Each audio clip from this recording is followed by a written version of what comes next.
नमस्कार. एकदा कोकणातून एक मुलगी आली मुंबईला जॉब करण्यासाठी. एका नामांकित कंपनीमध्ये ती इंटरव्ह्यूसाठी गेली. जशी ती इंटरव्ह्यूला गेली तसे तिचा कॉन्फिडन्स लो व्हायला सुरुवात झाली.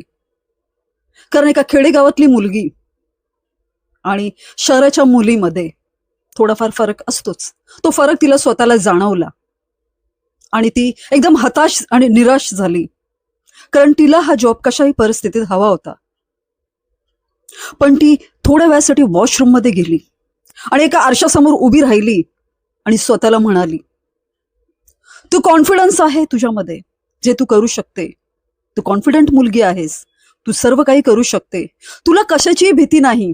हा जॉब तुझाच आहे, तुला तो नक्कीच मिळणार. थोडी हिंमत दाखव, थोडासा कॉन्फिडंट आण, मग तू जिंकशील. स्वतःला 2-3 मिनिटं मोटिवेट करून ती मुलगी इंटरव्ह्यूला गेली. इंटरव्ह्यूला गेली आणि इंटरव्ह्यू पासही झाली. कोकणातला चेडू या साधा भोळा नक्कीच असता, पण त्याबरोबर त्या हुशारही असता, हे कित्येक जणांना माहीत आहे. तशीच ती मुलगी अतिशय हुशार निघाली आणि तिने अतिशय सुंदर इंटरव्ह्यू देऊन तो जॉब मिळवला.